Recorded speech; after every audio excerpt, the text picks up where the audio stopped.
بسم اللہ الرحمن الرحیم۔ السلام علیکم۔ انسائیڈ اسٹوری کے ساتھ میں محسن بلال۔ موضوع ڈاکٹر عافیہ صدیقی کی رہائی، لبیک کا لانگ مارچ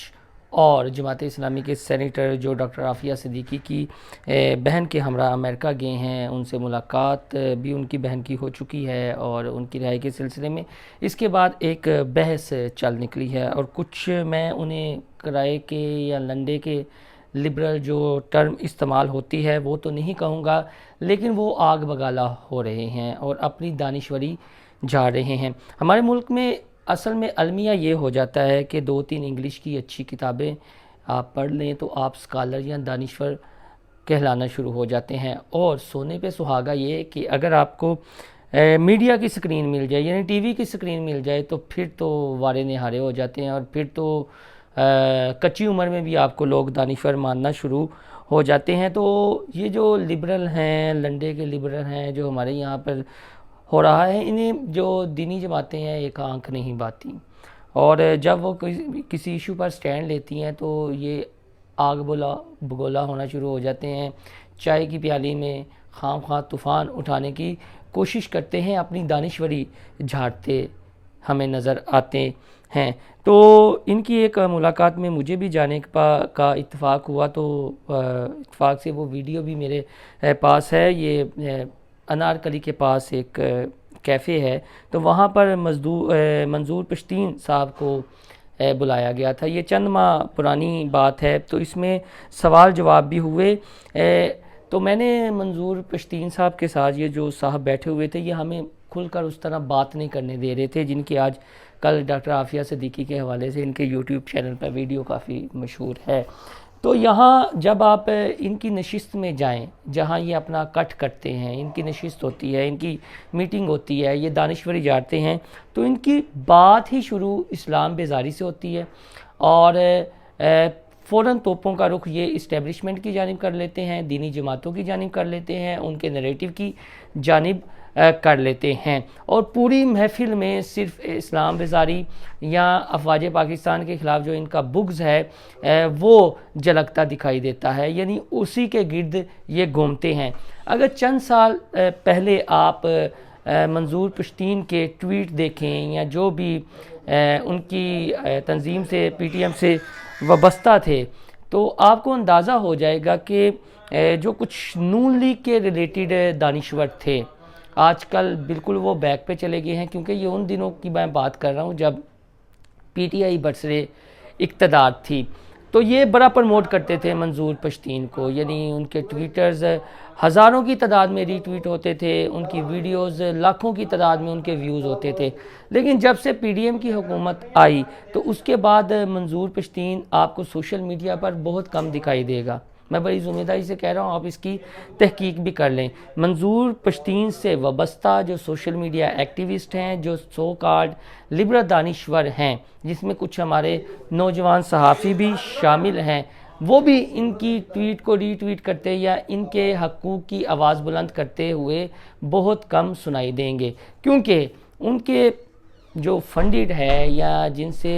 ان کا لگاؤ ہے نظریاتی طور پر، سیاسی طور پر، وہ یہ ان میں سے بہت سی جماعتیں اب پی ڈی ایم کا حصہ ہیں اور حکومت میں ہیں۔ تو میں نے منظور پشتین سے یہ کہا کہ فلاں لیڈی جو سوشل میڈیا پہ کافی ایکٹیو تھیں، جب سے نون لیگ کی حکومت آئی ہے وہ آپ کے حقوق کی اب بات نہیں کر رہی۔ تو اس ویڈیو میں وہ مسکرا دیے اور پھر بات ٹالنے کی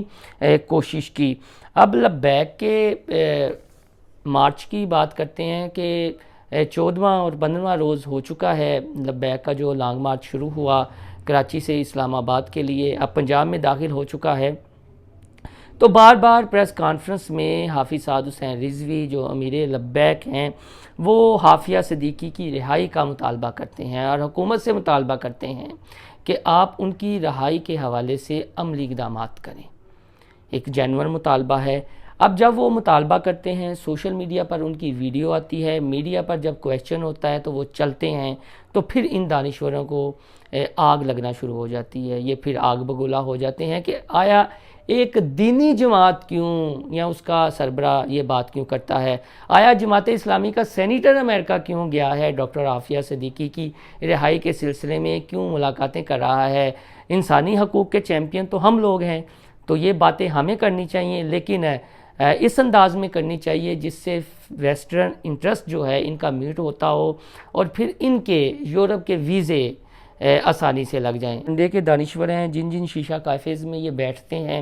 جہاں پر دانشوری جاتے ہیں، تو جو بات ہی جب اسلام بیزاری کی، اینٹی اسٹیبلشمنٹ کریں گے، تو یہ تو ان کی نظروں میں زیادہ آئیں گے۔ ہماری جامعات میں بالکل یہ ایک گروہ کافی زیادہ ایکٹیو ہو چکا ہے۔ جامعہ پنجاب اس کی مثال ہے، ایف سی کالج اس کی مثال ہے۔ تو یہ کچے ذہنوں کے جو اسٹوڈنٹس وغیرہ ہیں انہیں بھی پھر اپنے ساتھ ملاتے ہیں۔ بڑے 5 اسٹار ہوٹلز میں سیمینارز ہوتے ہیں، این جی اوز کے کرندے وہاں پر متحرک ہوتے ہیں، تو یہ وہاں پر آتے ہیں۔ تو اگر آپ نے یونیورسٹی کے کچے ذہنوں کے 10 سے 15 طلباء و طالبات کو وہاں بلایا ہے، تو 2-3 تو ان سے لازمی متاثر ہو جائیں گے، اور وہ جو متاثر ہوتے ہیں پھر وہی ان کی واہ واہ بلے بلے شاوا شاوا سوشل میڈیا پر کرنا شروع ہو جاتے ہیں۔ تو میرا اصل میں بتانے کا آپ کو مقصد یہ ہے کہ جو ہمارے ویورز ہیں یا سوشل میڈیا کا استعمال کرتے ہیں، وہ ان چیزوں کو کاؤنٹر تو کر رہے ہیں، لیکن اسے آپ تھوڑا سا سائنٹیفکلی بھی کاؤنٹر کریں، کچھ چیزوں کو پڑھ کر، کچھ چیزوں کو دیکھ کر، ان کا تجزیہ کر کے کوئی چیز یا کوئی کلپ آپ کے سامنے آتا ہے تو اس کا سیاق و سباق لازمی جانیں۔ یہ نہیں ہے کہ محسن بلال اگر کوئی بات کر رہا ہے تو واقعی کوئی سچ ہے، نہیں، محسن بلال ہو سکتا ہے کہ اپنے سے مبالغہ رائی بھی کر رہا ہو، لیکن تحقیق کرنا، فیکٹس اینڈ فگر جاننا، یہ آپ کی ذمہ داری بھی ہے۔ تو آپ کے سامنے بھی جب اس طرح کی باتیں ہوں سوشل میڈیا پر، تو ان کا بیک گراؤنڈ جاننا بہت ہی ضروری ہے۔ میں نے جو 2-3 لنک آپ کو بتائے ہیں کہ ایک سینیٹر مشتاق احمد کا ڈاکٹر عافیہ صدیقی کی بہن کے ساتھ وہاں امریکہ میں جانا عافیہ صدیقی کی رہائی کے سلسلے میں، ظاہر ہے ہیومن رائٹس کی جو جینون این جی اوز ہیں جو ہیومن رائٹس کے حوالے سے کام کر رہی ہیں، وہ تو متحرک ہوں گی اور وہ دیکھ رہی ہوں گی کہ یہ کیا ہو رہا ہے۔ اور دوسرا جو لبیک کا مارچ شروع ہوا ہے اور بار بار ہر جگہ پر حافظ سعد حسین رضوی کا ذکر کرنا، ان کا ڈاکٹر عافیہ صدیقی کی رہائی کا مطالبہ کرنا، تو اس سے ان دانشوروں کو تھوڑی سی آگ لگی ہوئی ہے، یہ تل ملا رہے ہیں، اور یہ اپنے تئیں جتنا ان کا بس چل رہا ہے یہ حقائق گڈمٹ کر کے دانشوری جا رہے ہیں، اور کچے ذہنوں کو آپ یہ کہہ لیں کہ بہلانے کی، پھسلانے کی کوشش کر رہے ہیں۔ تو جو کچے ذہن آپ کو ایسے نظر آئیں، ان کا تمیز کے دائرے میں، اخلاق کے دائرے میں اور دلائل کے ساتھ مقابلہ کریں، ان کو قائل کرنے کی کوشش کریں کہ اصل میں ماجرا کیا ہے۔ تو آج کل جب سے میں پھر بات جاتے جیسے کر دوں کہ پی ڈی ایم کی جب سے حکومت برسر اقتدار آئی ہے، پی ٹی آئی حکومت سے باہر ہوئی ہے، نون لیگ کی اتحادی جماعتیں ہیں، اے این پی ہے، اچکزئی والی جماعت ہے، اس کے علاوہ پیپلز پارٹی ہے، تو اب منظور پشتین کی تنظیم کہیں آپ کو متحرک اس طرح سوشل میڈیا پر ایکٹیو ہوتی دکھائی نہیں دیتی، اس طرح اپنے حقوق کے لیے باہر نکلتی دکھائی نہیں دیتی جس طرح پی ٹی آئی کے دور میں تھی۔ اور پھر جو ایک الگ سوشل میڈیا سیل بنا ہوا تھا جس کے بارے میں اس وقت کے D G I S P R major general Asif Ghafoor نے تاریخی پریس کانفرنس کی تھی اور یہ بتایا تھا کہ افغانستان سے اور ہندوستان سے کس طرح آپریٹ ہوتا ہے۔ تو اب آپ یہ اندازہ کر لیں کہ جب حکومتیں بدلتی ہیں تو نظریات بھی ان لوگوں کے بدل جاتے ہیں، اس لیے کہ ان کے نظریات کچھ نہیں ہوتے، ان کے نظریات یہ ہوتے ہیں یا پھر یورپ کے ویزے ہوتے ہیں یا پھر اپنی الگ سے انہوں نے دکانداری چمکانی ہوتی ہے۔ تو اب منظور پشتین آپ کو کہیں نظر نہیں آئے گا، ڈاکٹر عافیہ صدیقی کی جہاں پر بات ہوگی، چاہے میڈیا پر چاہے سوشل میڈیا پر، تو یہ لوگ زہر اگلنا شروع ہو جائیں گے۔ تو آپ کو ہماری یہ ویڈیو پسند آئے تو ہمارا چینل انسائیڈ اسٹوری سبسکرائب اور لائک کرنا نہ بھولیے گا، اور اپنے دوستوں کے ساتھ ویڈیو کو شیئر بھی کر دیجیے گا۔ باقی لبیک کے حوالے سے کئی باتیں ہیں، وہ لاہور پہنچیں گے، اسلام آباد جائیں گے تو آپ کے ساتھ شیئر کریں گے۔ اللہ حافظ۔